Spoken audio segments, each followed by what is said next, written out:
I'd love to share with you just a little bit of where the journey came from and what's actually been going on around the world with the journey. And for those of you that do know and have read the book, about 16 years ago, I was diagnosed with a basketball-sized tumor. And even though I was in the health field, it really sent me reeling. And I was told by the doctor that I needed to have immediate surgery in order to save my life. And I asked to be given a set amount of time so I could be allowed to undergo my own healing journey. And I was actually living and breathing, doing everything I believed in at that time.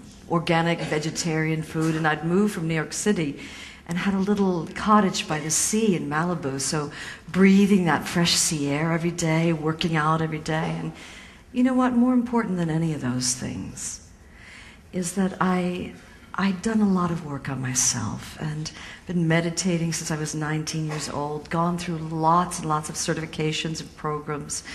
And I was in a marriage I felt deeply privileged and blessed to be in. Beautiful relationship with the children. And I really very much at the age of 39, so that was actually 17 years ago. I'm 56.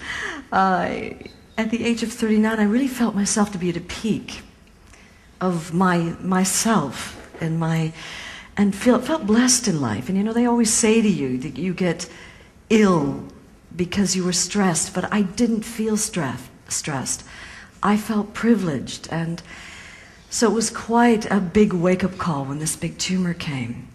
And what it did is it catapulted me on quite a profound and radical spiritual journey. And part of the gift of that journey was I uncovered a means for all of us to go on a journey inside ourselves and uncover what are called cell memories and old past trauma stored inside, old consciousness stored inside, old programming stored inside, and to go through a process of not only uncovering those old cell memories, but go through a process of release and letting go so the body and the being can go about the process of healing. And those of you that have read the book, you actually went on the journey with me in the book, and you know that 6.5 weeks later after I was diagnosed, I was pronounced textbook perfect clean, completely tumor-free. And I felt very strongly that this was work that had just come through me, and it was gifted to me. And I also felt that we're at a time in history where humanity is ready for that kind of radical healing work.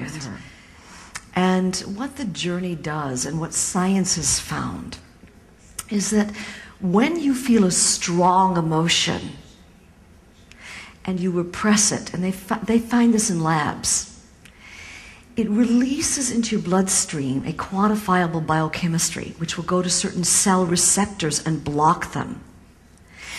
If those cell receptors remain blocked over a period of time, then if illness is going to happen in the body, it's likely that it's going to happen where the cells are blocked.